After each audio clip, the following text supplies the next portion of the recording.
பரிசுத்தரே எங்கள் இயேசு தேவா, ஞானீரத்தில் நீர் என்றும் ராஜா. பரிசுத்தரே எங்கள் இயேசு தேவா, ஞானீரத்தில் நீர் என்றும் ராஜா. உம்மை பாடுவதால் என்னில் தோல்வி இல்லை, உம்மை துதிப்பதினால் என்னில் குறைவே இல்லை. உம்மை பாடுவதால் என்னில் தோல்வி இல்லை, உம்மை துதிப்பதினால் என்னில் குறைவே இல்லை. அல்லேலூயா அல்லேலூயா அல்லேலூயா அல்லேலூயா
இழுத்து கொண்டவரே, மனுஷரை கட்டி இழுக்கும் அன்பின் ஆண்டவரே, அன்பின் கயிறுகளால் என்னை இழுத்து கொண்டவரே.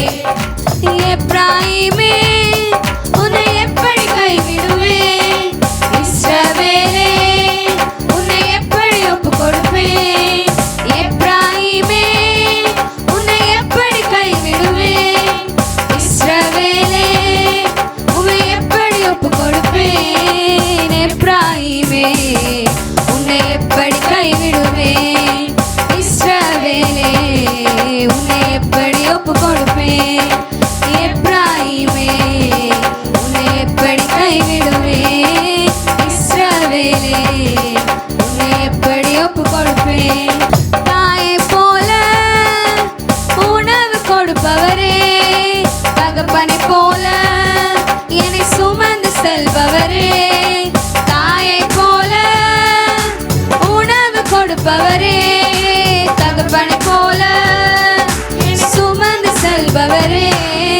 தகப்பனை போல என்னை சுமந்து செல்பவரே, ஒரு தகப்பனை போல என்னை சுமந்து செல்பவரே. மனுஷரை கட்டி இழுக்கும் அன்பின் ஆண்டவரே, அன்பின் கயிறுகளால் என்னை இழுத்து கொண்டவரே. மனுஷரை கட்டி இழுக்கும் அன்பின் ஆண்டவரே, அன்பின் கயிறுகளால் என்னை இழுத்து கொண்டவரே. உம்மை விட்டு தூர போன என்னை நல்லவனாக்கி என்னை சேர்த்து கொண்டவரே. உம்மை விட்டு தூர போன என்னை நல்லவனாக்கி என்னை சேர்த்து கொண்டவரே. நல்லவனாக்கி என்னை சேர்த்து கொண்டவரே, நல்லவனாக்கி என்னை சேர்த்து கொண்டவரே. மனுஷரை கட்டி இழுக்கும் அன்பின் ஆண்டவரே, அன்பின் கயிறுகளால் என்னை இழுத்து கொண்டவரே. மனுஷரை கட்டி இழுக்கும் அன்பின் ஆண்டவரே, அன்பின் கயிறுகளால் என்னை இழுத்து கொண்டவரே. செல்ல பிள்ளையாய் உங்க மடியில் இருக்கிறேன், எதுவும் என்னை பிரித்திட முடியாது. செல்ல பிள்ளையாய் உங்க மடியில் இருக்கிறேன், எதுவும் என்னை பிரித்திட முடியாது. எதுவும் என்னை பிரித்திட முடியாது, எதுவும் என்னை பிரித்திட முடியாது. மனுஷரை கட்டி இழுக்கும் அன்பின் ஆண்டவரே, அன்பின் கயிறுகளால் என்னை இழுத்து கொண்டவரே. மனுஷரை கட்டி இழுக்கும் அன்பின் ஆண்டவரே, கயிறுகளால் என்னை இழுத்து கொண்டவரே. எப்ராயிமே உன்னை எப்படி கைவிடுவேன், இஸ்ரவேலே உன்னை எப்படி ஒப்பு கொடுப்பேன். எப்ராயிமே உன்னை எப்படி கைவிடுவேன், இஸ்ரவேலே உன்னை எப்படி ஒப்பு கொடுப்பேன். எப்ராயிமே உன்னை எப்படி கைவிடுவேன், இஸ்ரவேலே உன்னை எப்படி ஒப்பு கொடுப்பேன். எப்ராயிமே உன்னை எப்படி கைவிடுவேன், இஸ்ரவேலே உன்னை எப்படி ஒப்பு கொடுப்பேன். மனுஷரை கட்டி இழுக்கும் அன்பின் ஆண்டவரே, அன்பின் கயிறுகளால் என்னை இழுத்து கொண்டவரே. மனுஷரை கட்டி இழுக்கும் அன்பின் ஆண்டவரே, அன்பின் கயிறுகளால் என்னை இழுத்து கொண்டவரே. தொழுது கொள்ள வேண்டும். எல்லா வாயை திறந்து ஸ்தோத்திரம் பண்ணுங்க. ஸ்துதித்தலுடனே அவர் சந்நிதிக்கு முன்பதாய் வாருங்கள். சங்கீதங்களால் அவரை ஆர்ப்பரித்து பாட கடவோம். ஓ, இது கர்த்தர் உண்டு பண்ணின நாள். எல்லா வாயை திறந்து சொல்லுங்க. இதிலே களிகூர்ந்து மகிழ கடவோம். சேனைகளின் கர்த்தர் பரிசுத்தர். வாயை திறந்து சேனைகளின் கர்த்தர் பரிசுத்தர், சேனைகளின் கர்த்தர் பரிசுத்தர். ஓ, நானே உயிர்த்தெழுதலும் ஜீவனுமாய் இருக்கிறேன் என்று சொன்னவர், ரட்சிப்பை என்கிற ஒரு பெரிய கிருபையை இலவசமாய் தந்த ஒரு தெய்வம். இந்த காலையில எல்லா வாயை திறந்து சொல்லுங்க, அவர் நேற்றும் இன்றும் என்று மாறாத தெய்வம். வாயை திறந்து ஓ, அவர் நேற்றும் இன்றும் என்று மாறாத தெய்வம். எல்லாரும் வாயை திறந்து கரம் பிடித்து நடத்துகிற ஒரு தெய்வம். கடைசி பரியந்தம் நம்மை நடத்தி செல்லுகிற ஒரு தெய்வம். எபனேசரே, நாங்கள் உம்மை ஸ்தோத்தரிக்கிறோம். எல்லா வாயை திறந்து எபனேசரே, நாங்கள் உம்மை மகிமைப்படுத்துகிறோம். ஓ பரிசுத்த தெய்வமே, நாங்கள் உம்மை ஆராதிக்கிறோம். பரிசுத்த தெய்வமே, நீ நல்லவர். எல்லா வாயை திறந்து சொல்லுங்க, நல்லவர். ஓ, நீர் என்னென்றைக்கும் நீர் எங்கள் தேவனாகிய கர்த்தர். எங்களை அநாதி சிநேகத்தினால் எங்களை சிநேகிக்கிற தெய்வம். எல்லா வாயை திறந்து சொல்லுங்க, காருண்யத்தினால் எங்களை இழுத்து கொள்ளுகிற தெய்வம். ஓ, அன்பினால் எங்களை அரவணைக்கிற தெய்வம். எல்லா வாயை திறந்து சொல்லுங்க, இரக்கத்தினால் எங்களை ஆண்டவரை வழிநடத்துகிற செய்கிற தெய்வம். கிருபையினால் எங்களை நடத்தி செல்லுகிற தெய்வம். எல்லா வாயை திறந்து தயவுள்ள கரத்தினால் எங்களை நடத்துகிற தெய்வம். நீர் எங்கள் மத்தியிலே உலாவுகிறதற்காக, நீர் எங்கள் மத்தியிலே அசைவாடுவதற்காக கரங்களை தட்டி உற்சாகத்தோடு இயேசு நல்லவர், இயேசு வல்லவர். எல்லா வாயை திறந்து கரங்களை தட்டி, அவர் என்றென்றும் எனக்கு போதுமானவர், அவர் என்றென்றைக்கும் அவர் எனக்கு போதுமானவர். அப்படி எல்லாரும் வலது கரத்தை உயர்த்தி சொல்லுவோம், அநாதி சிநேகத்தினால் என்னை நேசித்தீர் ஐயா. வாயை திறந்து சொல்லுங்க, உம் காருண்யத்தினால் என்னை இழுத்து கொண்டீரே. ஓ, உங்க அன்பு பெரியது இயேசுவே. வாயை திறந்து சொல்லுங்க, உங்க இரக்கம் பெரியது, உங்க கிருபை பெரியது, உங்க தயவு பெரியது. எல்லாரும் இணைந்து பாடி அவரை ஆராதிக்கலாமா? அவரை ஆராதனைக்கு உரிய ஒரு தெய்வம். கரங்களை தட்டி உற்சாகத்தோட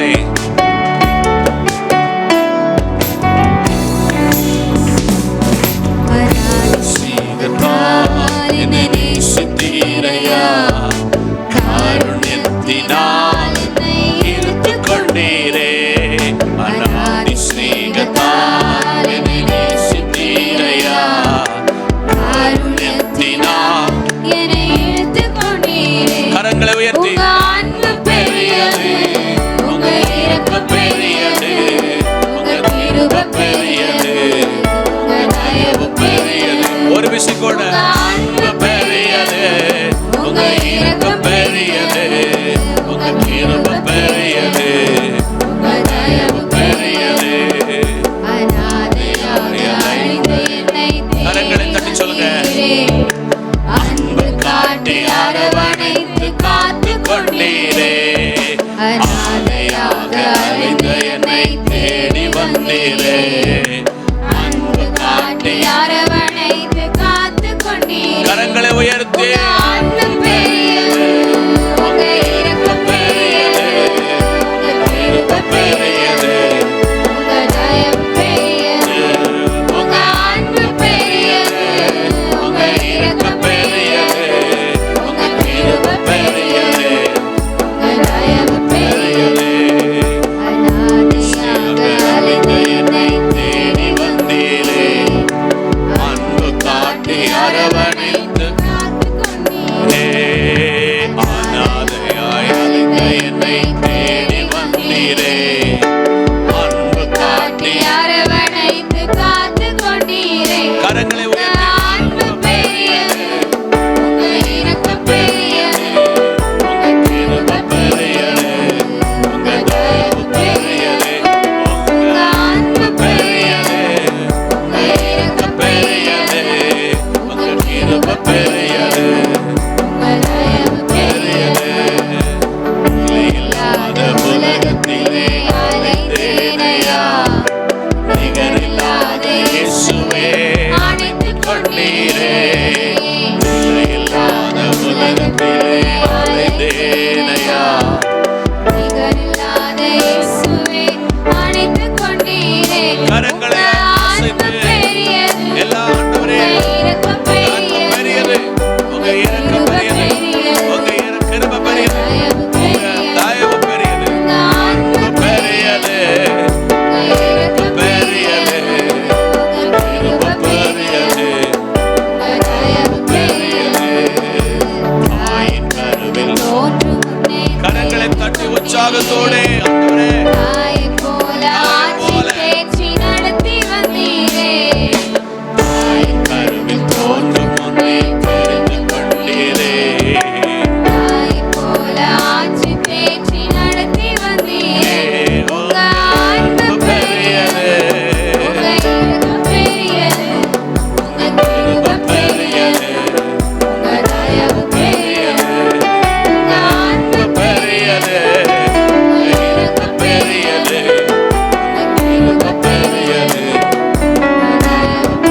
ரெண்டு கரங்களை உங்க உயர்த்தி அன்பு பெரியது, உங்க இரக்கம் பெரியது, உங்க கிருபை பெரியது, உங்க தயவு பெரியது, உங்க அன்பு பெரியது.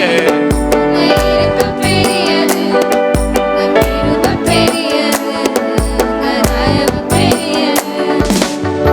அப்படி எல்லாரும் வலது கரத்தை பரலோகத்துக்கு நேராக உயர்த்தி கல்வாரியிலே அடிக்கப்பட்ட இயேசுடைய அன்பை பார்த்து, அவருடைய அழகை பார்த்து வலது கரத்தை உயர்த்தி சொல்லுங்க, உங்க அன்பு பெரியது. உலகத்துல ஒரு சிநேகிதனுக்காக கொடுக்கிற ஜீவனை பார்க்கலும் ஈடான ஒரு அன்பு இல்லை. உங்க தயவு பெரியது. ரெண்டு கரங்களை அசைத்து சொல்லுங்க, உங்க அன்பு பெரியது,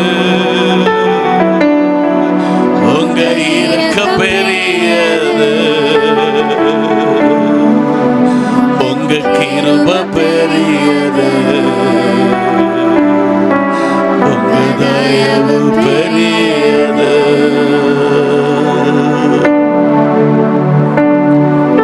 11ஆம் மாதத்தின் இந்த பரிசுத்த ஆராதனையிலே கலந்து கொள்ள கர்த்தர் நம்மை தெரிந்து கொண்டதற்காக வலது கரத்தை உயர்த்தி எத்தனையோ இடர்கள், எத்தனையோ வியாதிகள், எத்தனையோ நெருக்கங்கள், கண்ணீர்கள், கவலைகள், சமாதான கேடுகள் எங்கள் வாழ்க்கையில் உண்டான பொழுது கர்த்தர் செய்த ஒவ்வொரு காரியங்களை நினைத்து பார்க்கும் பொழுது ஒரு காரியமும் தடைபடாதபடிக்கு எங்களை நடத்தி வந்த எல்லா கிருபைகளுக்காக வலது கரத்தை உயர்த்தி சொல்லுங்க, நீர் எவ்வளவோ போதுமானவர் அப்பா, எவ்வளவோ பக்கபலமானவர் அப்பா, எவ்வளவோ தயவுள்ள கிருபை உள்ளவர் அப்பா. ஓ, நீர் எங்களை ஆண்டவரே குமாரன் உங்களை விடுதலை ஆக்கினால் நீங்கள் மெய்யாகவே விடுதலை ஆவீர்கள். நமக்கு கொடுத்த நல்ல சமாதானமான வாழ்க்கைக்காக எல்லாம் நன்றி சொல்லுங்க. சமாதானமான வாழ்க்கைக்காக நன்றி சொல்லுங்க. சமாதானமான ஒரு குடும்ப வாழ்க்கை தந்ததற்காக ஸ்தோத்திரம் பண்ணுங்க. நல்ல பணிகளை தந்த தெய்வத்துக்கு நன்றி சொல்லுங்க. நல்ல குடும்ப வாழ்க்கையில கொடுத்த பிள்ளைகளுக்கு நன்றி சொல்லுங்க. கொடுத்த நல்ல தேசத்துக்கு நன்றி சொல்லுங்க. கொடுத்த திருச்சபைக்கு நன்றி சொல்லுங்க. கொடுத்த எல்லா உயர்வுக்கு நன்றி சொல்லுங்க. கொடுத்த எல்லா உயர்வுக்கு மேன்மை சொல்லுங்க. கரங்களை தட்டி நீ நல்லவர், நீ நல்லவர், நீ நல்லவர், நீ நல்லவர், நீ நல்லவர், நீ நல்லவர். அப்படி எல்லாம் வலது கரத்தை உயர்த்தி சொல்வோம். அதிசயங்கள் செய்கிறவர் நம் அருகில் இருக்கிறார். அற்புதங்கள் செய்கிறவர் என்றும் நமக்குள் வசிக்கிறார். ரெண்டு கரங்களை வானத்துக்கு நேராக உயர்த்தி சொல்லுங்க. அதிசயங்கள் செய்கிறவர் நம் அருகில் இருக்கிறார். அற்புதங்கள் செய்கிறவர் என்றும் நமக்குள் இருக்கிறார். தண்ணீரை இரத்தமாய் மாற்றினார். அதிசயம். தண்ணீரை இரத்தமாய் மாற்றினார். அதிசயம். வெறும் தண்ணீரை திராட்சரசமாய் மாற்றினார். அதிசயம். வெறும் தண்ணீரை திராட்சரசமாய் மாற்றினார். இந்த காலையில ஒரு அதிசயத்தை உங்களுக்கு செய்ய, ஒரு அற்புதத்தை கர்த்தர் செய்ய இந்த ஆராதனையின் மத்தியிலே அவர் வந்திருக்கிறார். உங்கள் கடசுமைகள், உங்கள் பலவீனங்கள், உங்கள் அந்தரங்க பாவங்கள் எல்லாம் மாற்றி உங்களுக்கு ஒரு அற்புதத்தை செய்ய அவர் நம்மத்தில் வந்திருக்கிறார். இருக்கிறார். செங்கடலை இரண்டாக பிளந்திட்டார். அதிசயம். இன்னைக்கு இந்த ஆராதனை உங்களுக்கு ஒரு அதிசயம். கடலை இரண்டாக பிளந்திட்டார். அதிசயம்.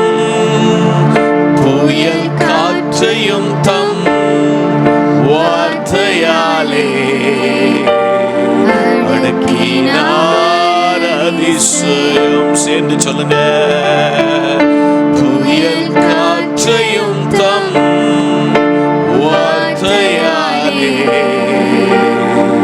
அடக்கினார். ரெண்டு கரங்களை வானத்துக்கு நேராக உயர்த்தி சொல்லுங்க. எனக்கு ஒரு அதிசயம், என் குடும்பத்துக்கு ஒரு அதிசயம், எனக்கு ஒரு அற்புதம், என் குடும்பத்துக்கு ஒரு அற்புதம். இந்த காலையில் உங்கள் அருகில் வந்து நின்று சொல்லுகிறார். ஒரு அதிசயமான, நீங்கள் ஆச்சரியமான தக்க விதத்துல ஓர் அற்புதத்தை செய்கிற ஆண்டவர்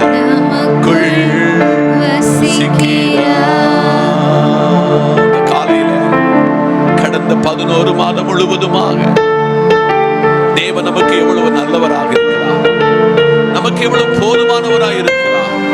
நெருக்கங்கள் வந்த பொழுது, உபத்திரவங்கள் வந்த பொழுது, நம்முடைய வாழ்க்கையில பாவங்கள் நம்மை மேற்கொள்ள வந்த பொழுது நம்மை தட்டி எழுப்பி, மகனே நீ என்னுடையவன், மகளே நீ என்னுடையவள் என்று சொல்லி வலங்கரம் பிடித்து நடத்தி நம்ம இதுவரையும் நமக்கு எபனேசராயிருந்தவர, இம்மட்டும் நம்மை தேற்றுகிறவராயிருந்தவர, இம்மட்டும் காவலனாயிருந்த தெய்வத்தை ஆராதிக்க வந்திருக்கிறோம். உங்கள் கஷ்டங்களை இந்த நேரத்தில் இறக்கி வைக்கிற ஒரு நேரம், உங்கள் கண்ணீர் ஆண்டவர் சமூகத்தில் இறக்கி வைக்கிற நேரம், உங்கள் பாரங்களை இறக்கி வைக்கிற நேரம். ஒருவேளை இந்த நாளிலே, இந்த ஆண்டிலே எவ்வளவோ முயற்சித்த என் வாழ்க்கையில ஒரு அற்புதம் நடக்கலன்னு சொல்லி கவலையோடு வந்திருக்கிறீங்களா? ஒரு அடுத்த இடத்துல நகர முடியலன்னு சொல்லி நான் கவலையோடு வந்திருக்கிறீங்களா? நீங்க நினைத்து இதுவரை ஒவ்வொரு காரியங்கள் நடக்க முடியலன்னு கவலையோடு வந்திருக்கிறீங்களா? உங்களுக்கு ஒரு அதிசயத்தை செய்கிற ஒரு ஆண்டவர், உங்களுக்கு ஒரு அற்புதத்தை செய்கிற ஒரு ஆண்டவர், உங்களுக்காக யுத்தம் பண்ணுகிற ஆண்டவர் உங்க வலது பக்கத்தில் நின்று சொல்கிற, மகனே பயப்படாத, உன் கடன் சுமையை என்னால மாற்ற முடியும், உன் வியாதியை உன்னை விட்டு நீக்க முடியும், உன் குடும்பத்தினுடைய தரித்திரத்தை மாற்ற முடியும், உன் பாவத்தை என்னால மன்னிக்க முடியும். அவர் கரத்தை நோக்கி பார்த்து சொல்லுங்க. ஒவ்வொரு நாள் அதிசயங்களை செய்கிற ஆண்டவர், ஒவ்வொரு நாளாவது அற்புதங்களை செய்கிற ஆண்டவர், எனக்கு இந்த வாரத்தில் ஒரு அற்புதம் வேண்டும் சொல்லி வாயை திறந்து கேளுங்க. என் குடும்பத்துக்காக ஒரு அற்புதம் நடக்கணும் ஆண்டவரே, என் சரீரத்தில் ஒரு அற்புதம் நடக்கணும், என் குடும்ப வாழ்க்கையில் இருக்கிற நெருக்கமான சூழ்நிலைகள், இருளான சூழ்நிலைகள், அந்தகாரமான சூழ்நிலைகள் மாறணும். அப்படி வலது கரத்தை உயர்த்தி சொல்லுவோமா? மறப்பேனோ மறந்து போவேனோ, உம்மை மறந்தால் இந்த உலகில் வாழ்வேனோ, மறப்பேனோ மறந்து போவேனோ, உம்மை மறந்தால் இந்த உலகில். கரங்களை பரத்துக்கு நேராக உயர்த்தி சொல். நிற்பதோ நிர்மூலமாகாததோ உங்க கிருபைதா, உங்க கிருபைதா. மறப்பேனோ மறந்து போவேனோ, உம்மை மறந்தால் இந்த உலகில் வாழ்வேனோ. நல்ல பிதாவே, இந்த நல்ல காலையிலே நாங்கள் விசுவாசிக்கிறோம். நாங்கள் நினைப்பதற்கு வேண்டுவதற்கு மேலானவைகள் இந்த வாரத்தில் எங்களுக்கு செய்ய போகிறேன். நாங்கள் கையிட்டு செய்கிற வேலைகளை ஆசீர்வதிக்க போகிறீர். எங்கள் களஞ்சியங்களை ஆசீர்வதிக்க போகிறீர். நாங்கள் பட்டணத்தில் ஆசீர்வதிக்கப்பட போகிறோம். நாங்கள் வெளியிலே ஆசீர்வதிக்கப்பட போகிறோம். நீ கையிட்டு செய்கிற வேலையை கர்த்தர் ஆசீர்வதிக்க போகிறார். உங்கள் களஞ்சியங்களை கர்த்தர் ஆசீர்வதிக்க போகிறார். நீங்கள் அநேகருக்கு கடன் கொடுப்பீங்க. நீங்க கடன் வாங்க மாட்டீங்க. உங்களை உயர்த்தி அழகு பார்க்கிற ஒரு ஆண்டவர் இந்த காலில் நின்று சொல்லுகிறார், பயப்படாதே. நான் மோசையோடு இருந்தது போல யோசுவாவே நான் உன் கூட இருப்பேன். இன்னைக்கு காலையில் உங்க பேரை சொல்லுங்க, உங்க பேரை சொல்லுங்க. என் கூட இருக்கிற ஒரு ஆண்டவர், என் கூட இருக்கிற ஒரு ஆண்டவர் எனக்காக யுத்தம் பண்ணுவார். சகல நன்மைக்கு உறைவிடமாக இருக்கிற நல்ல பிதாவே, வார்த்தை அனுப்பி எங்களோடு இடைவிடுவீராக, ஜனத்தோடு பேசுவீராக. இயேசுவின் பரிசுத்த நாமத்தில் பிதாவே, ஆமென். கரங்களை தட்டி நன்றி சொல்லுவோம். ஸ்தோத்திரம், ஸ்தோத்திரம், ஸ்தோத்திரம். முழங்கால். அல்லேலூயா. இனி உள்ள நேரம் கர்த்தர் வார்த்தையை கவனிக்க போகிறோம். ஜெபத்தோடு ஏக சிந்தையோடு தேவ பாதத்தில் காத்திருப்போம். வாசிக்கலாம். ரோமருக்கு எழுதின நிருபம் 9ஆம் அதிகாரம் 4-5 வசனத்தை ஒருவருக்கு சத்தம் உயர்த்தி வாசிக்கலாம். அவர்கள் இஸ்ரவேலரே, புத்திர சுவிகாரமும் மகிமையும் உடன்படிக்கைகளும் நியாய பிரமாணங்களும் தேவ ஆராதனையும் வாக்குத்தத்தங்களும் அவர்களுடையவைகளே. பிதாக்கள் அவர்களுடையவர்களே, மாமிசத்தின்படி கிறிஸ்துவும் அவர்களில் பிறந்தாரே. இவர் என்னென்றைக்கும் ஸ்தோத்தரிக்கப்படப்பட்ட சர்வத்திற்கும் மேலான தேவன். ஆமென். கண்களை மூடுவோம், ஜெபிப்போம். பரிசுத்தமுள்ள எங்கள் நல்ல ஆண்டவரே, வார்த்தை உம்முடையது. வார்த்தையின் மறைப்பொருளை வெளிப்படுத்தி தாரும். ஜனம் ஒரு எதிர்பார்ப்போடு உம்முடைய சமூகத்தில் வந்திருக்கிறதை அடியேன் உணர்கிறேன். ஜனத்திற்கு இடைப்பட்டு பேசும் இயேசுவின் நாமத்தில் பிதாவே, ஆமென். இந்த நாளுடைய செய்தியினுடைய தலைப்பு, நம் தேவன் உடன்படிக்கையின் தேவன். சொல்லுங்க பாப்பா, வாய் திறந்து. நம் தேவன் உடன்படிக்கையின் தேவன். இங்க இருக்கிறவங்கள பெரும்பாலானவர்கள் விவாகமானவர்கள். இந்த நியூ ஜெனரேஷன் அல்லாம நீங்க விவாகத்தின் நாளில் ஒரு உடன்படிக்கை செய்திருக்கிறீங்க. எல்லாரும் இங்க பார்க்கணும். என்ன பண்ணிருக்கீங்க? உடன்படிக்கை. வாழ்விலும் தாழ்விலும், சுகத்திலும் சுகவீனத்திலும், மரணம் நம்மை வேறு பிரியும் வர உனக்கு நான் கணவனாயிருப்பேன், நீ எனக்கு உடன்படிக்கை. ரட்சிக்கப்பட்ட நாளிலே ஒரு உடன்படிக்கை பண்ணும். என் கண்ணு இனி பாவம் செய்ய பார்க்காது. நாவினோடு ஒரு உடன்படிக்கை பண்ணினோம். ஆனா இப்ப அது எங்க போச்சுன்னு கேட்டா ரொம்ப பேருக்கு தெரியாது. ஆனால் நம்முடைய தேவன் உடன்படிக்கையின் தேவன் என்ற தலைப்பில் 8 நபரை உங்களுக்கு பரிச்சயப்படுத்தி, கர்த்தர் உங்களோடு செய்த உடன்படிக்கை 1 தற்பரிசோதனை செய்து இந்த ஆலயத்தில் ஜெபத்தோடு உங்கள் கூடாரங்களுக்கு ஜெபத்தோடு அனுப்ப போகிறேன். ரோமாபுரிக்கு அப்போஸ்தலனாகிய பவுலை கொண்டு 9ஆம் அதிகாரத்தின் 4ஆம் வசனமும் 5ஆம் வசனம் தான் இதனுடைய கீவேடு. அவர்கள் இஸ்ரவேலரே. தேவன் யாருக்கு உடன்படிக்கை கொடுத்திருக்கிறார்? வேறு பிரிக்கப்பட்டவனுக்கு தான் உடன்படிக்கை கொடுத்திருக்கிறார். அவர்களுக்கு புத்திர சுவிகாரத்தினுடைய மகிமையும் உடன்படிக்கையும் நியாயப்பிரமாணமும் தேவாராதனையும் வாக்குத்தத்தங்களும் அவர்களுக்கு கொடுக்கப்பட்டிருக்கிறது. 5ஆம் வசனத்தில் நாம் பார்க்கும் பொழுது அந்த வசனம் நமக்கு என்ன படிப்பிக்கிறது என்றால், பிதாக்கள் அவர்களுடையவர்களே. நல்ல கவனிங்க, பிதாக்கள் அவர்களுடையவர்களே, மாமிசத்தின்படி கிறிஸ்துவும் அவர்களில் பிறந்தாரே, இவர் என்னென்றைக்கும் ஸ்தோத்தரிக்கப்படப்பட்ட சர்வத்திற்கும் மேலான தேவன். அப்ப இந்த வாக்குத்தத்தம் யாருக்குன்னா, இயேசுவை இந்த பூமியில தருவேன் என்று சொன்னவர் யாருக்குன்னா, வாக்குத்தத்தத்தில் உடன்படிக்கைக்கு உட்பட்டவர்களுக்கு கர்த்தர் கொடுக்கிறார். ஒரு விதம் இன்னைக்கு நான் எடுக்க போகிற மெசேஜினுடைய ஒரு விளக்கம் உங்களுக்கு சென்று சேர்ந்திருக்கிறது, புரிந்திருப்பீர்கள் என்று நான் நம்புகிறேன். ஒன்று, கர்த்தர் யாரோடு உடன்படிக்கை பண்ணினார். வாசிக்கலாம். ஆதியாகமம் 2ஆம் அதிகாரம் 16-17 வசனத்தை திருப்பிக் கொள்ளுவோம். தேவனாகிய கர்த்தர் மனுஷனை நோக்கி, நீ தோட்டத்தில் உள்ள சகல விருட்சத்தின் கனியை புசிக்கவே புசிக்கலாம், ஆனாலும் நன்மை தீமை அறியத்தக்க விருட்சத்தின் கனியை புசிக்க வேண்டாம், அதை நீ புசிக்கும் நாளிலே சாகவே சாவாய் என்று கட்டளையிட்டார். கரங்களை தட்டி கர்த்தருக்கு ஸ்தோத்திரம்.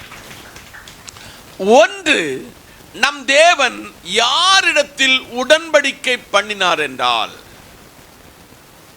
ஆதாமோடு. சொல்லுங்க, ஏன் ஆதாமோடு உடன்படிக்கையை பண்ணினார்? சிருஷ்டியை நீங்கள் நல்லா கவனிக்க சொல்ல, 5 நாள் சகலத்தையும் சிருஷ்டித்து இந்த பூமி பார்ப்பதற்கு எவ்வளவு அழகாக இருக்கிறது என்று எண்ணி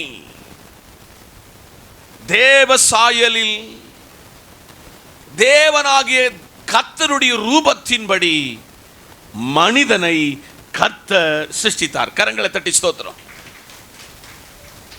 சிருஷ்டித்து இஷ்டத்துக்கு அவனை விட்டு கொடுக்காதபடிக்கு அவனோடு ஒரு உடன்படிக்கையை பண்ணினார். என்ன உடன்படிக்கை? தோட்டத்திலே நான் சிருஷ்டித்த பல விருட்சங்களினுடைய கனிகள் இருக்கிறது, ஆனால் அதுக்குள்ள நன்மை தீமை அறியத்தக்க விதத்தில் ஒரு விருட்சத்தை நான் வைத்திருக்கிறேன். அந்த விருட்சத்தின் கனியை நீ புசிக்க கூடாது, புசிக்கிற நாளில் நீ சாவாய். நம்ம எல்லாம் சின்ன பிள்ளைகளாக இருந்துதான் இந்த வயசுக்கு நம்ம வந்திருக்கிறோம்.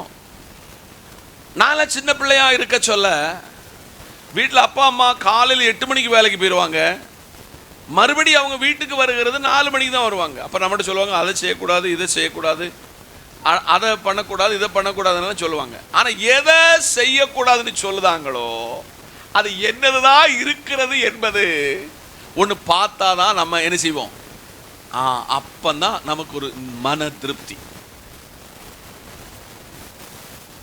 என்னுடைய அனுபவத்தை உங்களுக்கு சொல்லுறேன். எங்கள் வீட்டில் கரண்ட் முத வந்திருக்கு. அப்போ வீட்டில் சொல்லுவாங்க, இது கொஞ்சம் பயமான காரியம், சில நேரத்தில் கரண்ட் அடிச்சிரும்னு சொல்லி சில பாத்ரூமினுடைய சுவிட்ச் இருக்காது, அந்த அந்த ஒயருக்குள்ள அந்த அந்த சுவிட்ச் போர்டுக்குள்ள இந்த 2 வயர் என்ன செய்யணும், குத்தணும். வீட்டில் சொல்லிட்டு போயிருக்காங்க, இதை என்ன செய்யக்கூடாது, குத்தக்கூடாது. அப்போ எனக்கு இது என்னன்னு தெரியணும்.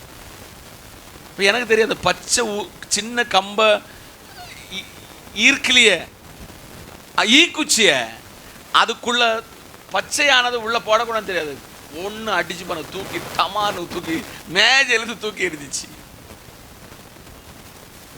இது எங்க இருந்து எப்போ கீழ்ப்படியாம வந்துச்சுன்னு சொன்னா, நம்முடைய முற்பிதாவாகிய ஆதாமிலிருந்து.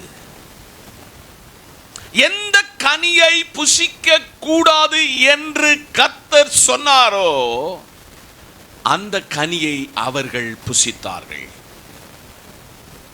இன்னைக்கு நான் முதல் சர்வீஸ்ல சொன்னேன், ஆதாம் மாத்திரம் ஏவாள் மாத்திரம் இந்த தவறை அவர்கள் செய்யாவிட்டால் இன்னைக்கு லைவ்ல நீங்கள் யாரை பார்த்திருக்க முடியும்? ஆதாமையும் ஏவாளை. அதை விட உங்க தாத்தா உங்க பூட்டனை வர நீங்க நினைச்சிருக்கலாம், இப்ப பார்த்திருக்கலாம், கேட்கலாம். நீங்க எப்படியெல்லாம் கஷ்டப்பட்டீங்க, எப்படியெல்லாம் இருந்தீங்கன்னு சொல்லி கேட்டிருக்கலாம். அதன் விளைவு என்பது உடன்படிக்கையை மீறினதின் நிமித்தம் வந்த விளைவு என்னன்னா, பாவமும் மரணமும் மனிதனுக்குள் வந்தது. சபையோடு தேவனாகிய கர்த்தர் சொன்னார், ஆதாமோடு தேவன் சொன்னார், நான் உனக்கு ஒரு உடன்படிக்கை தந்திருக்கிறேன். இந்த உடன்படிக்கை எப்ப நீ மீறுதையோ என்ன செய்திருவ? சாகவே சாவாய். இன்றைக்கு சபையோடு ஆண்டவர் சொல்றார், நான் உன்கிட்ட இன்னும் மறுபடியுமாக ஒரு உடன்படிக்கை செய்ய விரும்புகிறேன். நீ பாவத்தில் வாழ்ந்தாய், நீ தெய்வம் இல்லாமல் வாழ்ந்தாய், வெந்ததை சாப்பிட்டு விதி வந்தா மரணம் சொல்லி மனம் போல வாழ்ந்தாய். அந்த வாழ்க்கையிலிருந்து உன்னை தூக்கி எடுத்து திருச்சபையிலே நடுத்தூணாக நிறுத்தி இப்பமும் கர்த்தர் அந்த உடன்படிக்கையிலே உங்களை நிறுத்தி அழகு பார்க்க விரும்புகிறார்.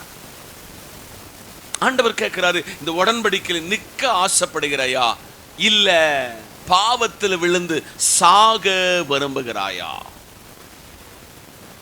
இன்னைக்கு சபைக்குள்ளையும் தற்கொலையின் ஆவி இருக்கிறது, சமுதாயத்துக்குள்ளையும் தற்கொலையின் ஆவி இருக்கிறது. இது எங்க எப்ப வந்ததென்றால், கீழ்ப்படியாமையின் மூலமாக ஒருவன் செய்த தவறினாலே, ஒருவன் செய்த தப்பிதத்தினாலே அது இன்னைக்கு ஒருவனை அது புற்று நோயை போல அரித்து கொண்டிருக்கிறது. திரும்பி வா மகனே, திரும்பி வா மகளே, நான் உடன்படிக்கையின் தேவன் என்று ஆவியானவர் திருவுள்ளம் பற்றுகிறார். ஓசியாவுக்கு இந்த காரியத்தை கொஞ்சம் கூடி விளக்கமா கர்த்தர் சொல்லி கொடுத்திருக்கிறார். பாருங்க, ஓசியா 6ஆம் அதிகாரம் வசனம் 7 திருப்பிக் கொள்வோமே. ஓசியா 6ஆம் அதிகாரம் வசனம் 7. அவர்களோ ஆதாமை போல உடன்படிக்கையை மீறி துரோகம் பண்ணினார்கள். ஓசியாவின் காலத்தில் இஸ்ரவேலர்களை 430 ஆண்டு காலம் அடிமைத்தன வீட்டிலிருந்து இவர்களுடைய பிரயாணம் என்பது கனான். ஆனால் இந்த போற வழியில முறுமுறுத்தாங்க, தேவனை விட்டெல்லாம் அகந்து போனாங்க. இப்ப கர்த்தர் ஓசியா கிட்ட சொல்றாரு, இந்த ஜனம் உடன்படிக்கையை மீறி துரோகம் பண்ணினார்கள்.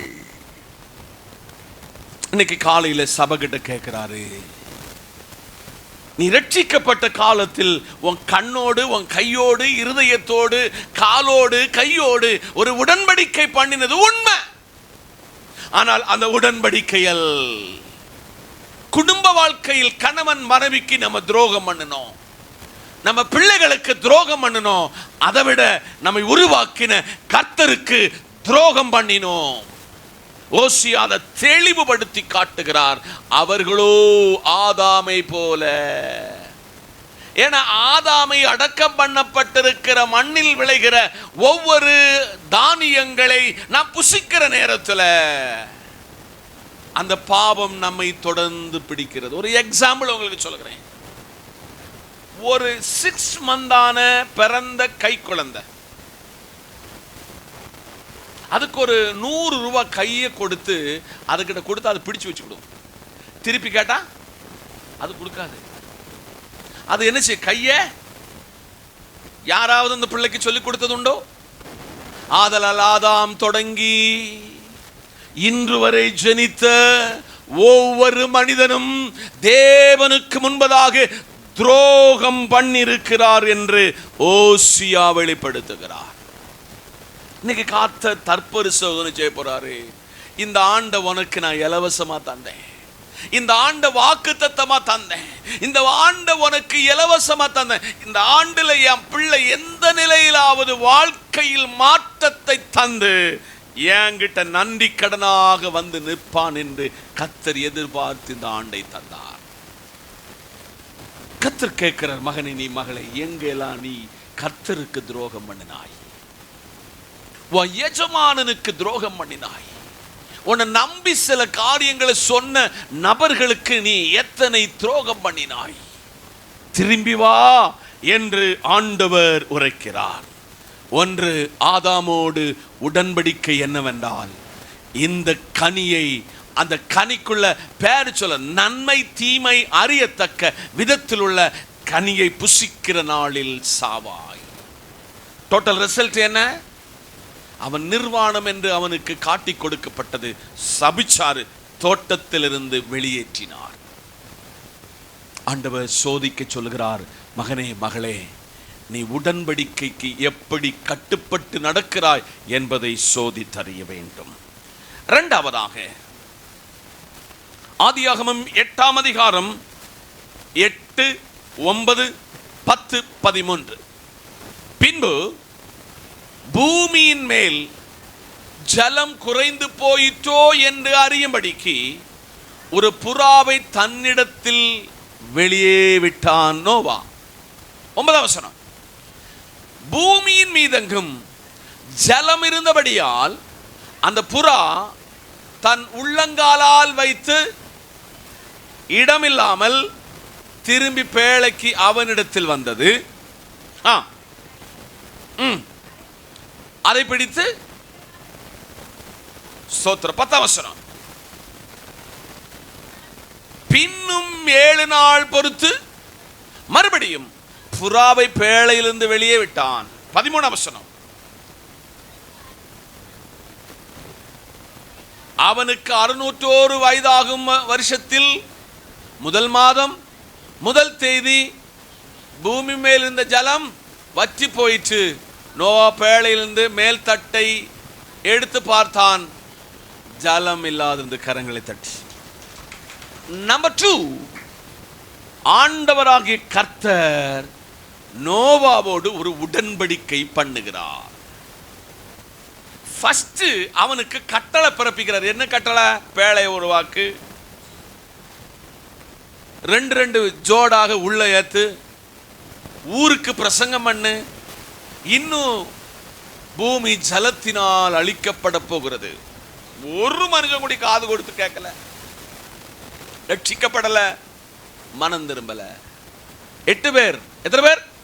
8 பேர் பேழைக்குள் பிரவேசித்தாங்க. அவனுக்கு ஒரு கமிட்மெண்ட் சொன்னாரு, வாசலை திறக்கிறதுக்கும் அடைக்கிறதுக்கும் யாருதான் அதிகாரம்? எனக்கு தான் அதிகாரம்.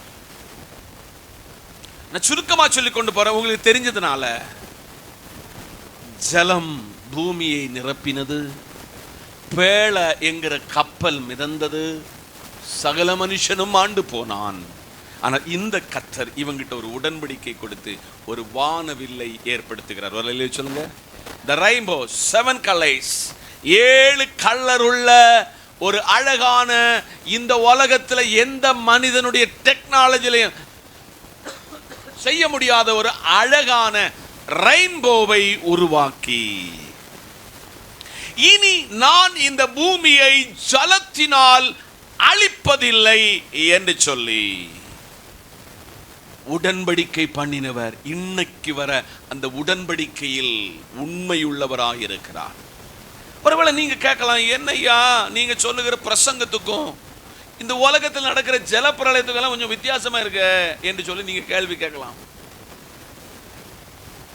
முற்பிதாக்கள் கொஞ்சம் நல்ல புத்திசாலிகள். ஒருவேளை நம்மளை விட செல்போனை உபயோகப்படுத்தாட்டாலும், நம்மளை விட டீசெண்டா ட்ரெஸ் பண்ணாட்டையும், அவங்களுக்குள்ள மழை பெய்த எங்க தண்ணியை நிரப்பணும் என்கிற இடத்தை அவங்க சூஸ் பண்ணி வச்சிருக்காங்க. ஒரு அலையில சொல்லுங்க. நம்ம அதுக்குள்ள வீடு கட்டணும், நம்ம அதை வீடு கட்டணும். ஒரு நாள் ஒருவர் சொந்தமா சிந்திச்ச பொழுது, மழையில வருகிற தண்ணி எங்கெங்கெல்லாம் போகிறது என்று சொல்லி ஒரு ஆர்டிக்கல் எழுதினாரு. மழை தண்ணி சொல்லிச்சான், நான் பெய்திறங்கின தண்ணி ஆகிய நானு ஏன் இடத்தை தேடி ஏன் வீடை தேடி போனேன், அங்க எனக்கு நிரப்பிக்கொள்வதற்கு இடம் இல்லை, அதனால எல்லாரும் வீடையும் நான் என்ன செய்துட்டேன், மூழ்கடிச்சிட்டேன்.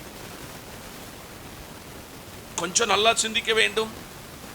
இன்னைக்கு அறிவு பெருத்தது, பண வசதி வந்தது, இன்னைக்கு பாராளுமன்றத்தையே விலைக்கு வாங்கத்தக்க பணம் நம்ம கையில வந்துச்சு. ஆனால் இன்னைக்கு காலையில் கர்த்தர் சொல்கிறார், நான் ஒரு உடன்படிக்கை பண்ணியிருக்கிறேன். ஜலத்தினால் நான் எதை அழிக்க மாட்டேன், பூமியை அழிக்க மாட்டேன். கடற்கரையை போய் பாருங்க, ஒருவேளை வேலியேற்றம் வேலியிறக்கம் வரும் பொழுது சில நேரத்தில் அந்த கடல் தண்ணீர் கொஞ்சம் ஆர்ப்பரித்து ஒரு ஒரு ஒரு லெவல் அளவு அது வரும். ஆனால் அது திரும்பி தன்னுடைய இடத்திற்கு திரும்பி போகும்.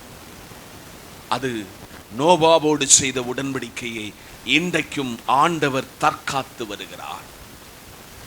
நீங்களும் பல நேரத்தில் ஆண்டவரோடு சில உடன்படிக்கை செய்தீங்க. இந்த வருஷத்துல 1ஆம் தேதி வர சொல்ல, உபவாச கூட்டத்துக்கு வர சொல்ல, அப்பம் விட்டு ஆராதனைக்கு வர சொல்ல, நீங்கள் ஒரு உடன்படிக்கையை ஆண்டவரோடு சொன்னது உண்மை. எங்கையெல்லாம் மீறினீங்க என்று தற்பரிசோதனை செய்ய ஆண்டவர் உங்களுக்கு அழைப்பு விடுகிறார். அதனால் சபையோடு விசுவாச குடும்பங்களோடு பரிசுத்த ஆவியானவர் சொல்லுகிறார், நான் நோவாவோடு சொன்ன உடன்படிக்கை மீறாமல் இன்றைக்கு வர அந்த உடன்படிக்கையில் உண்மையுள்ளவராயிருக்கிறேன். திரும்பி மகனே மகளே, நோவாவோடு சில உடன்படிக்கை செய்தது போல நான் வாங்கிட்ட சிலதை உடன்படிக்கை என்கிட்ட செய்தாய், ஆனால் பலதில் தவறி போனாய், திரும்பி வா என்று கர்த்தர் அழைக்கிறார். மூன்றாவதாக ஆதியாகமம் 15ஆம் அதிகாரம் 15ஆம் வசனம். ஆதியாகமம் 15:15. நீ சமாதானத்தோட உன் பிதாக்களிடத்தில் சேருவாய், நல்ல முதிர் வயதில் அடக்க பண்ணப்படுவாய்.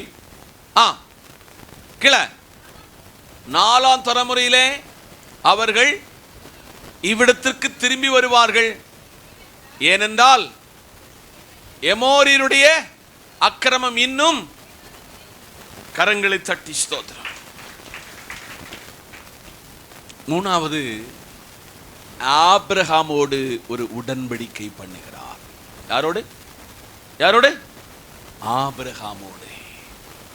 இந்த கர்த்தர் இன்னைக்கு ஆபிரகாமோடு மாத்திரமல்ல, இன்னைக்கு நம்ம கிட்ட ஒரு உடன்படிக்கை பண்ண போகிறார். சமாதானத்தோடு உன் பிதாக்களிடத்தில் சேருவாய். சகோதரிமாரே, சகோதரமாரே, நீங்க நல்லா ஜெபிக்கிறவங்க தானே, நல்லா ஆராதிக்கிறவங்க தானே, நல்ல குடும்ப ஜெபம் பண்ணுகிறவங்க தானே, கர்த்தருக்கு என்று கொடுக்கிறவங்க தானே. நீங்க நம்மள ரொம்ப பேருக்கு என்ன கிடையாது? உங்ககிட்ட தான் கேட்கிறேன், சமாதானம் இல்லை. இன்னைக்கு எல்லாருக்கும் ஒரு பெரிய பயம், மரண பயம். கர்த்தர் சொல்லுகிறார், ஆபிரகாமோடு உடன்படிக்கை பண்ணும் பொழுது அவங்ககிட்ட அடுத்த கட்டத்துல எல்லாம் சொல்லுதாரு, மணற்தறிகளை போல, கடற்கரை மணலை போல, நட்சத்திரத்தை போல உன்னை நான் செல்வ சீமானாக்குவேன், உன்னை கனம் பண்ணுவேன், உன்னை ஆசீர்வதிக்கிறவங்களை ஆசீர்வதிப்பேன், உன்னை சபிக்கிறவங்களை எல்லாம் சபிப்பேன். ஆனா பாயிண்ட், அவனுக்கு ஒரு கமிட்மெண்ட் சொல்லுகிறாரு, ஒரு உடன்படிக்கை சொல்லுகிறாரு. நீ சமாதானத்தோட உன் பிதாக்கள் இடத்தில் சேருவாய், நல்ல முதிர் வயதில் நீ அடக்கம் பண்ணப்படுவாய். நீ நல்ல முதிர் வயதில் அடக்க பண்ணப்படுவாய் என்று ஆவியானவர் அவனுக்கு திருவுள்ளம் பற்றுகிறார். முடியல, சில வசனத்தை கொண்டு உங்களுக்கு ஒப்பிட்டு இந்த காரியத்தை கொஞ்சம் விளக்கு. ஏன்னா ஆபிரகாமினுடைய உடன்படிக்கையை யாரெல்லாம் மீறுகிறீங்களோ நீங்களும் நானும் அக்கறைக்கு போக மாட்டோம் என்று அதை அழுத்தி திருத்தி சொல்வதற்காக இதை உங்க இடத்துல சப்மிட் பண்ணுவதற்கு நான் வந்திருக்கிறேன். 17ஆம் அதிகாரம், ஆதியாகமம் 17ஆம் அதிகாரம் 2ஆம் வசனத்தை வாசிக்கலாமே. நான் உனக்கும் எனக்கும் நடுவாக உடன்படிக்கையை ஏற்படுத்தி உன்னை மிகவும் திரளாய் பெருக பண்ணுவேன் என்றார். அடுத்த வசனம், அப்பொழுது ஆபிரகாம் முகங்குப்புற விழுந்து வணங்கினான், தேவன் அவனோடு பேசினார். கரங்களை தட்டி கர்த்தருக்கு ஸ்தோத்திரம். எல்லா வசனத்தை வாசிக்க டைம் இல்லை என்றாலும் நான் அதை விளக்கத்தை மாத்திரம் சொல்லி விரைந்து இந்த வார்த்தையை உங்களுக்கு கொண்டு வருகிறேன். ஆபிரகாமோடு உடன்படிக்கை பண்ணினார். நான் உனக்கு நடுவாக நின்று என் உடன்படிக்கை செயற்படுத்துவேன், உன்னை நான் மிகவும் திரளாய் பெருக பண்ணுவேன். சகோதரிமாரே, ஆண்டை தொடங்கினிலிருந்து இன்னைக்கு வர சமாதான கேடு, நிம்மதி இல்லை, உறக்கம் இல்லை, ஆதரவற்ற நிலை. எங்கெல்லாம் நேசித்து அவங்கள தூக்கி தூர எரிஞ்சிட்டாங்க. உங்களை பார்த்தும் வேற வழியில போய் இருக்கிற நேரத்தில் கர்த்தர் சொல்லுதாரு, உன்னை நான் திரளாக பெருக பண்ணுவேன். எத்தனை பேர் விசுவாசிக்கிறீங்க? நீ சமாதானத்தோட உன் பிதாக்களிடத்தில் சேருவாய், நல்ல முதிர் வயதில் அடக்க பண்ணப்படுவாய். கிள 4ஆம் தலைமுறையிலே அவர்கள் இவ்விடத்திற்கு திரும்பி வருவார்கள். ஏனென்றால் எமோரியருடைய அக்கிரமம் இன்னும். கரங்களை தட்டி ஸ்தோத்திரம். 3வது, ஆபிரகாமோடு ஒரு உடன்படிக்கை பண்ணுகிறார். யாரோடு? யாரோடு? ஆபிரகாமோடு. இந்த கர்த்தர் இன்னைக்கு ஆபிரகாமோடு மாத்திரமல்ல, இன்னைக்கு நம்ம கிட்ட ஒரு உடன்படிக்கை பண்ண போகிறார். சமாதானத்தோடு உன் பிதாக்களிடத்தில் சேருவாய். சகோதரிமாரே, சகோதரமாரே, நீங்க நல்லா ஜெபிக்கிறவங்க தானே, நல்லா ஆராதிக்கிறவங்க தானே, நல்ல குடும்ப ஜெபம் பண்ணுகிறவங்க தானே, கர்த்தருக்கு என்று கொடுக்கிறவங்க தானே. நீங்க நம்மள ரொம்ப பேருக்கு என்ன கிடையாது? உங்கள்கிட்ட தான் கேட்கிறேன், சமாதானம் இல்லை. இன்னைக்கு எல்லாருக்கும் ஒரு பெரிய பயம், மரண பயம். கர்த்தர் சொல்லுகிறார், ஆபிரகாமோடு உடன்படிக்கை பண்ணும் பொழுது அவங்ககிட்ட அடுத்த கட்டத்துல எல்லாம் சொல்லுதாரு, மணற்தறிகளை போல, கடற்கரை மணலை போல, நட்சத்திரத்தை போல உன்னை நான் செல்வ சீமானாக்குவேன், உன்னை கனம் பண்ணுவேன், உன்னை ஆசீர்வதிக்கிறவங்களை ஆசீர்வதிப்பேன், உன்னை சபிக்கிறவங்களை எல்லாம் சபிப்பேன். ஆனா பாயிண்ட், அவனுக்கு ஒரு கமிட்மெண்ட் சொல்லுகிறாரு, ஒரு உடன்படிக்கை சொல்லுகிறாரு. நீ சமாதானத்தோட உன் பிதாக்கள் இடத்தில் சேருவாய், நல்ல முதிர் வயதில் நீ அடக்கம் பண்ணப்படுவாய். நீ நல்ல முதிர் வயதில் அடக்க பண்ணப்படுவாய் என்று ஆவியானவர் அவனுக்கு திருவுள்ளம் பற்றினார். முடியல, சில வசனத்தை கொண்டு உங்களுக்கு ஒப்பிட்டு இந்த காரியத்தை கொஞ்சம் விளக்கு. ஏன்னா ஆபிரகாமினுடைய உடன்படிக்கையை யாரெல்லாம் மீறுகிறீங்களோ நீங்களும் நானும் அக்கறைக்கு போக மாட்டோம் என்று அதை அழுத்தி திருத்தி சொல்வதற்காக இதை உங்க இடத்துல சப்மிட் பண்ணுவதற்கு நான் வந்திருக்கிறேன். 17ஆம் அதிகாரம், ஆதியாகமம் 17ஆம் அதிகாரம் 2ஆம் வசனத்தை வாசிக்கலாமே.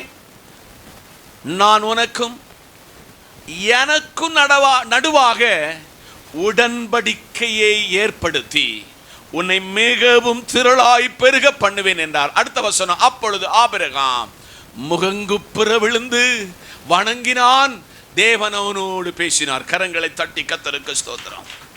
எல்லா வசனத்தை வாசிக்க டைம் இல்லை என்றாலும் நான் அதை விளக்கத்தை மாத்திரம் சொல்லி விரைந்து இந்த வார்த்தையை உங்களுக்கு கொண்டு வருகிறேன்.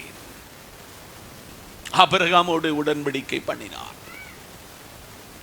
நான் உனக்கு நடுவாக நின்று என் உடன்படிக்கை செயற்படுத்துவேன், உன்னை நான் மிகவும் திரளாய் பெருக பண்ணுவேன். சகோதரிமாரே, ஆண்டை தொடங்கினிலிருந்து இன்னைக்கு வர சமாதான கேடு, நிம்மதி இல்லை, உறக்கம் இல்லை, ஆதரவற்ற நிலை. எங்கெல்லாம் நேசித்து அவங்கள ஒரு தூக்கி தூர எரிஞ்சிட்டாங்க. உங்களை பார்த்தும் வேற வழியில போய் இருக்கிற நேரத்தில் கர்த்தர் சொல்லுதாரு, உன்னை நான் திரளாக பெருக பண்ணுவேன். எத்தனை பேர் விசுவாசிக்கிறீங்க? உன்னை நான் திரளாக பெருக பண்ணுவேன்.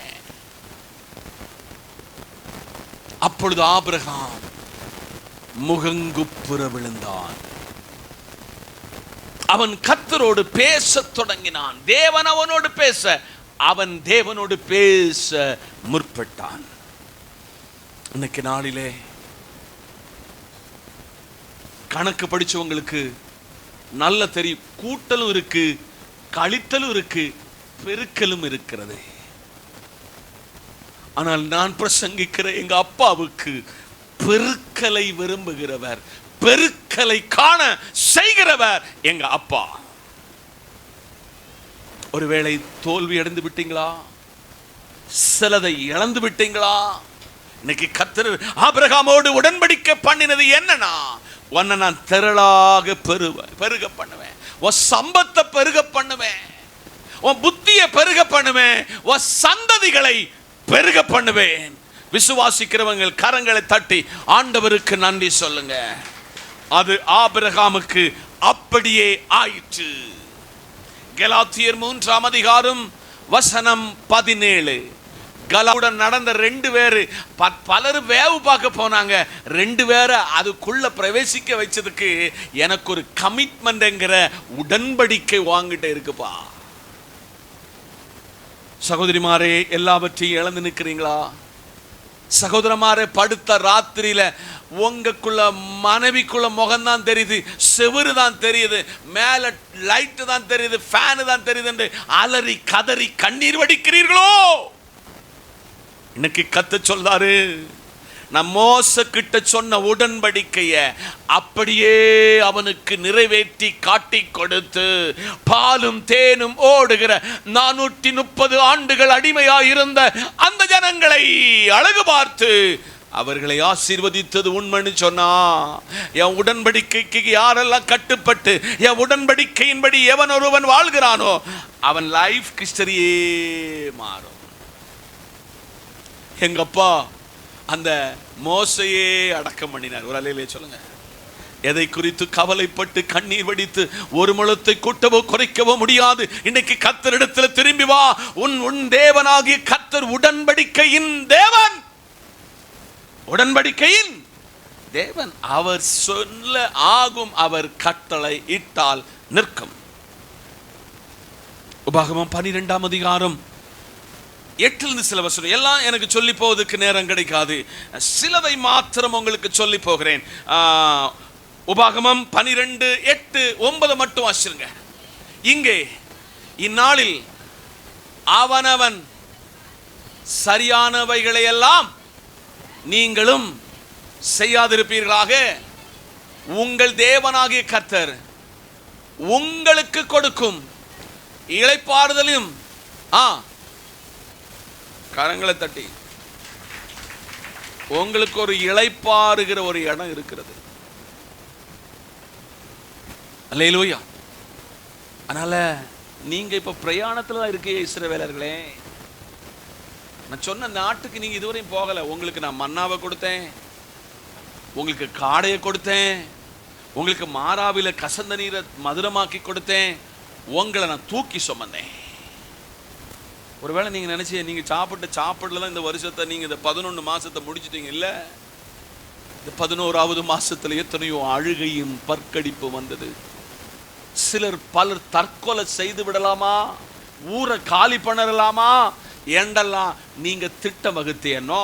உன்னை நான் இந்த ஊர்ல அப்படி ஓடி போக வைக்க மாட்டேன், உன்னை நான் தற்கொலை செய்ய விட மாட்டேன், உன்னை இந்த ஊர்ல தலை நிமிர செய்வேன். கையை உயர்த்தி சொல்லுங்க, உன்னை நான் தலை நிமிர செய்கிற ஒரு ஆண்டவர். இன்னைக்கு காலையில உடன்படிக்கை பண்ண நீ திரும்பி வா. நீ ஆரம்பத்தில் ரட்சிக்கப்பட்ட காலத்திலே உனக்கு பைபிளும் கையுமாயிருந்தாய், தேவாலயமாயிருந்தாய், சபையோடு போதகரோடு ஐக்கியமாய்த்தாய். இன்னைக்கு ஒண்ணு இல்லாம தெருவில் போதகரை பார்த்து ஓடி போகிற அனுபவத்தில் உன் லைஃபை மாத்தி வச்ச. திரும்பி வா என்று கர்த்தர் அழைக்கிறார். அன்பு பிரியமான தெய்வ பிள்ளையே, முதல் சர்வீஸில் ஜனத்தோடு பேசினதை என் கண்ணு கண்டிச்சு ஜனத்தை ஆண்டவர் பேசினார். இன்னைக்கு உங்ககிட்ட பேசிட்டு இருக்கிறாரு. 2 சாமுவேலின் புத்தகம் 23ஆம் அதிகாரம் வசனம் 5. 2 சாமுவேல் 23 வசனம் 5.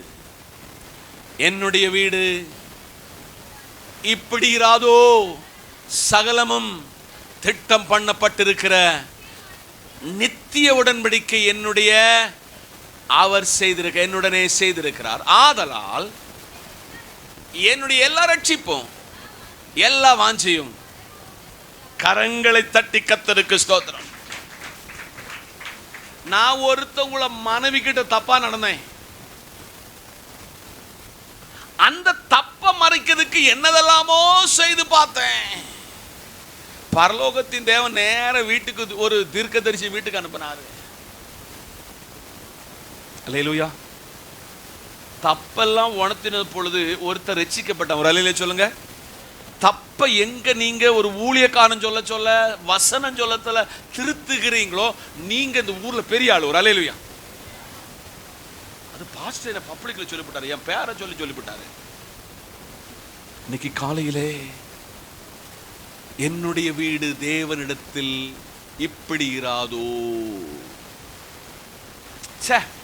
எவ்வளவு தூரம் போனவன், எவ்வளவு பாவம் செய்தவன், பதவி இருக்கிறனால எல்லாத்தையும் அடைஞ்சிடலான்னு நினைச்சவன், என்னுடைய வீடு தேவனிடத்தில் இப்படி இராதோ.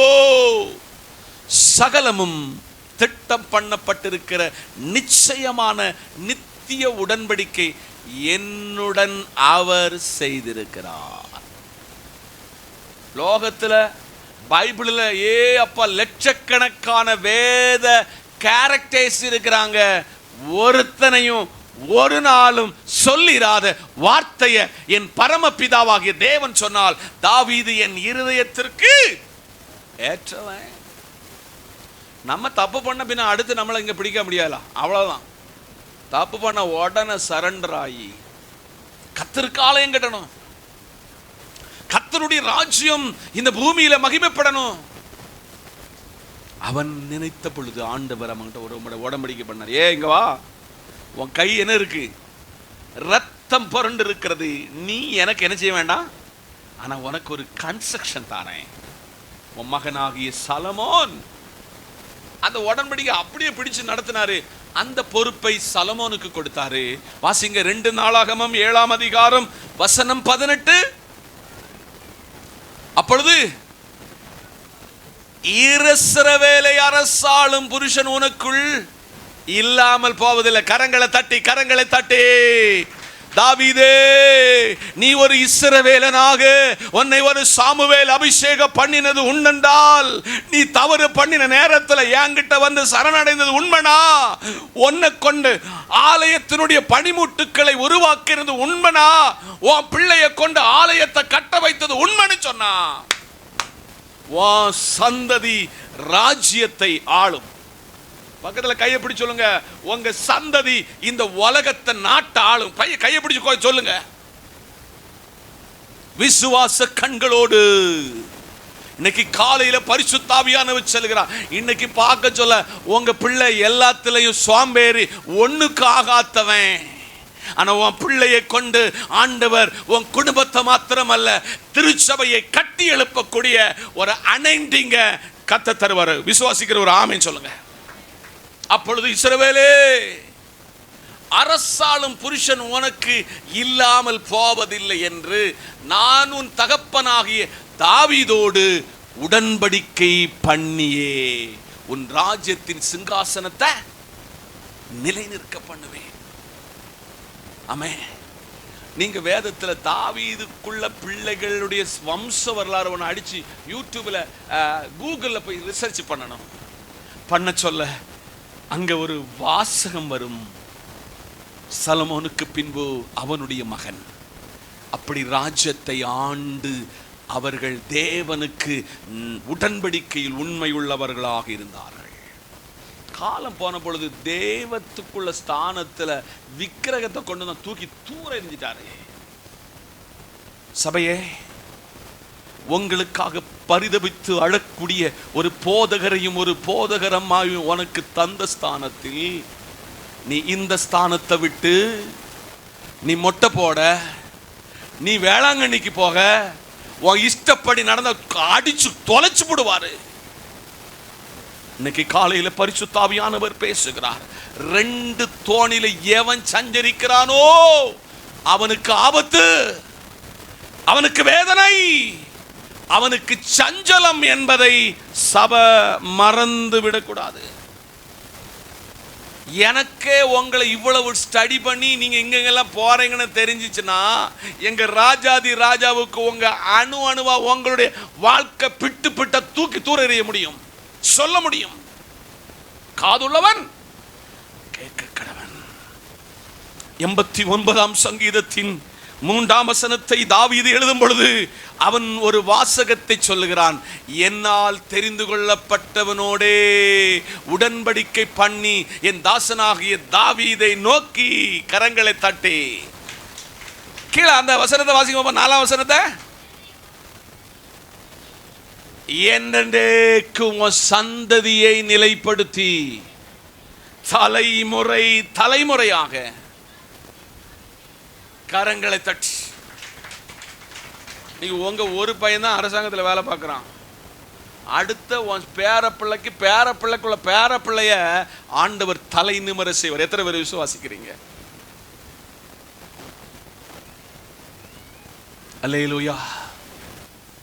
லேவியராகமம் 26:7. உங்கள் சத்துருவை துரத்துவீர்கள், அவர்கள் உங்கள் முன்பாக பட்டயத்தால் விடுவார்கள். உங்கள் 5 பேர் 100 பேர போதும். ஒரு லேவியரோடு லேவி கிட்ட சொல்லுகிற உடன்படிக்கை. 6வது யாருக்கிட்ட? லேவி கிட்ட ஒரு உடன்படிக்கை செய்கிறாங்க. அடுத்து ஒரு வசனத்தை கூட சொல்லி நான் அதை எக்ஸ்பிளேஷன் பண்ண போறேன். லேவியராகமம் 26 13 ஒரு ஆளு, 46 வசனம் ஒரு ஆள் வாசிக்க பார்ப்போம். நீங்கள் எகிப்தியருக்கு அடிமையாயிராதபடிக்கு நான் அவர்கள் தேசத்தில் உங்களை புறப்பட பண்ணி உங்கள் நுகத்தடிகளை முறித்து உங்களை நிமிர்ந்து நடக்க பண்ண கர்த்தர். 46 வசனம் கூட சொல்லுங்க. கர்த்தர் தமக்கு இஸ்ரவேல் சந்ததியாருக்கு நடுவாக இருக்கும்படி மோசை கொண்டு சீனாய் மலையில கொடுத்த கட்டளைகளும் நியாயங்களும் இவைகளை கரங்களை தட்டி. இஸ்ரவேலுக்கு என்னதான் நுகத்தடி? கொஞ்சம் கவனிங்க. என்னதான் நுகத்தடி? அவனுக்கு வேலை செய்ததுக்கு கூலி கிடையாது. என்ன கிடையாது? சரியான கிடையாது. அவனு வைக்கோலும் மற்ற காரியங்களை சரியாக கொடுக்க மாட்டாங்க. சுதந்திரம் இல்லாத ஸ்தானம். இஸ்ரவேலுக்கு பிறக்கிற ஆம்பளை பிள்ளைகள் எல்லாம் கொல்ல வேண்டும் என்று மருத்துவச்சிகளுக்கு கட்டளையிடப்பட்டது. நீங்க ஆல் ஓவர் வேர்ல்டுல நீங்க ஸ்டடி பண்ணி பார்த்தீங்கன்னா புருஷர்களுடைய எண்ணிக்கை குறைவு. உங்களுக்கு தெரியுமா? ஹலோ, சர்வே என்ன சொல்லுகிறது என்றால், ஒரு பெண்ணுக்கு டோட்டல் சரிசமம் பண்ணும் பொழுது 7 ஆண்கள் குறைவு. அப்போ பெண்களை விட ஆண்கள் குறைவு என்பது இன்னைக்குள்ள நியூ என்னது சென்சஸ் சொல்லுது. இன்னைக்கு காலையில கர்த்தர் சொல்றாரு, இஸ்ரவேலுக்கு எகிப்தில நுகத்தடி இருந்துச்சு, ஆனா இன்னைக்கு இருக்கிற விசுவாசி உங்களுக்கு பல இடத்துல நுகத்தடிகள். ஆனால் ஆண்டவர் சொல்லுகிறார், நான் உடன்படிக்கையின் தேவன், நான் சொன்னதை செய்யாம இருக்கவே மாட்டேன். மல்கியா 2:4 சில வசனங்கள். லேவியோடு பண்ணின உடன்படிக்கை நிலைத்திருக்கும்படிக்கு இந்த கட்டளைகளை உங்களுக்கு அனுப்பினேன். ஹலோ, இஸ்ரவேலுக்கு கர்த்தர் உடன்படிக்கை பண்ணினாரு, அதை அவனுக்கு செய்து கொடுத்தாரு.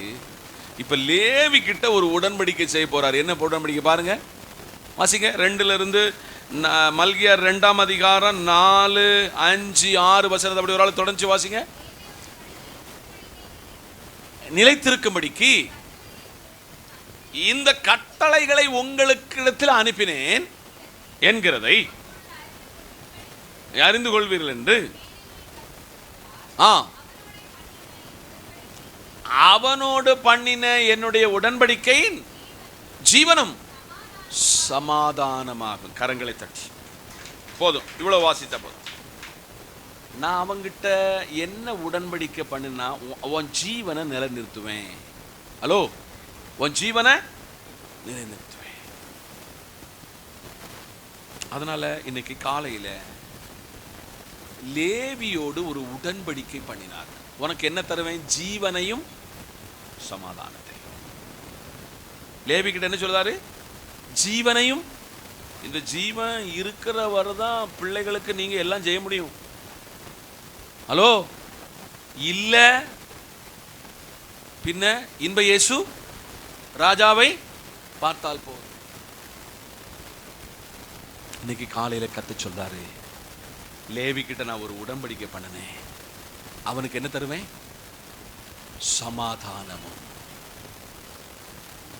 இன்னைக்கு காலையில நம்மகிட்ட கேட்கிறாரு, உடம்புல இந்த மூச்சு தான் வாங்குது, ஆனா என்ன இல்லை?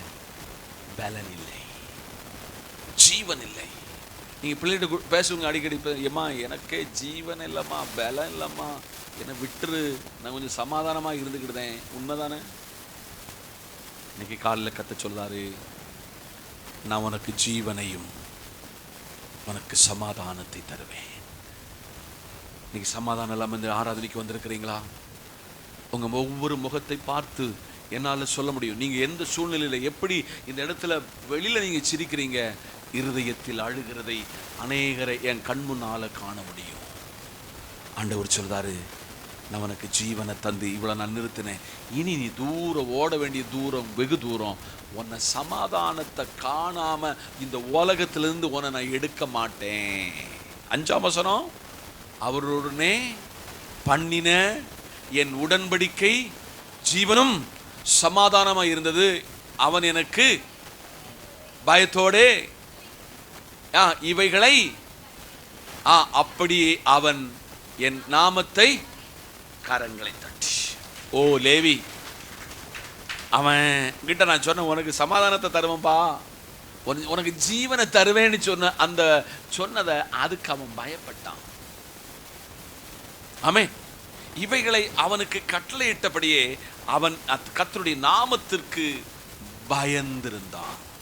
நீ நம்ம ரொம்ப பேருக்கு பயம் இல்லாம போயிட்டு தெரியுமா? கரண்டுக்கு பயம் இருக்கிறது, ஸ்டவ்வுக்கு பயம் இருக்கிறது, வேலை பார்க்கிற எஜமானனுக்கு பயம் இருக்கிறது. கர்த்தருக்கு பயப்படுகிற பயம் நமக்கு இருக்கிறதா? கடைசியாக லூக்கா எழுதிய சுவிசேஷம் 22 வசனம் 20, போஜனம் பண்ணின பின்பு அவர் அந்தபடியே பாத்திரத்தை எடுத்து, இந்த பாத்திரம் உங்களுக்காய் சிந்தப்படுகிற என்னுடைய இரத்தத்தினால் ஆகிய புதிய உடன்படிக்கை. ஒரு அலையிலே சொல்லுங்க, சபைக்கு கடைசியாக ஒரு உடன்படிக்கை செய்ய போகிறாரு, செய்திருக்கிறாரு. அவர் அந்தபடியே பாத்திரத்தை எடுத்து அப்பத்தை கொடுத்து பிட்டு கொடுத்துட்டு அந்த பாத்திரத்தை எடுத்து, அவர் அந்தபடியே பாத்திரத்தை எடுத்து, இந்த பாத்திரம் உங்களுக்காய் சிந்தப்படுகிற என்னுடைய இரத்தத்தினாலாகிய புதிய உடன்படிக்கை. என்ன புதிய உடன்படிக்கை? நீ ஒரு நாள் பாவத்தில் விழுந்து போனாய், உன்னை பரிசுத்த ஜாதியாக சபைக்குள்ள உருவாக்கி அவருடைய சரீரத்தையும் இரத்தத்தையும் பானம் பண்ணத்தக்க விதத்தில் ஒரு புதிய உடன்படிக்கையில உன்னை கொண்டு வந்தேன். அவனவன் அபாத்திரமாயோ நிர்விசாரமாகவோ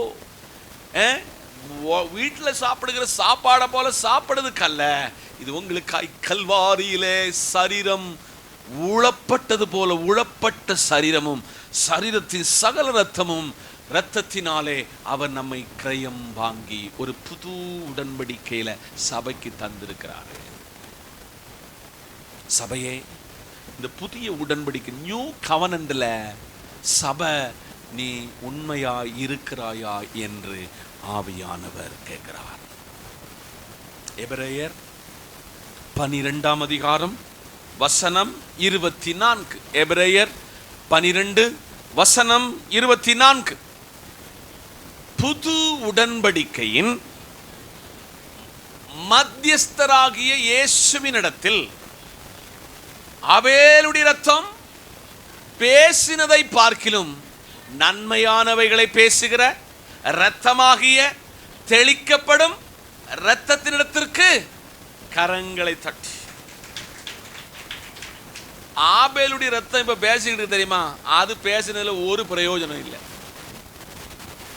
ஐயோ என் சகோதரன் என்ன கொன்னுட்டான், என் சகோதரன் என்ன கொன்னுட்டான்னு சொல்லி சத்தம் போட்டு பேச சொல்ல, நான் பிரசங்கிக்கிற இயேசுவினுடைய ரத்தம் இந்த காலில் இருக்கிற இந்த யூடியூபின் மூலமாய் கேட்கிற உங்களை ரட்சித்து மனம் திரும்பி வந்து உங்களை ஒரு புது மனிதனாக மாற்றி, புது மனுஷனாக மாற்றி, புது உடன்படிக்கையின் மத்தியஸ்தராகி இயேசு கிறிஸ்துவின் இரத்தத்திற்கும் ஆபேலுடைய இரத்தத்திற்கு பேசுவதை பார்க்கிலும் நன்மையானவைகளை பேசுவார்.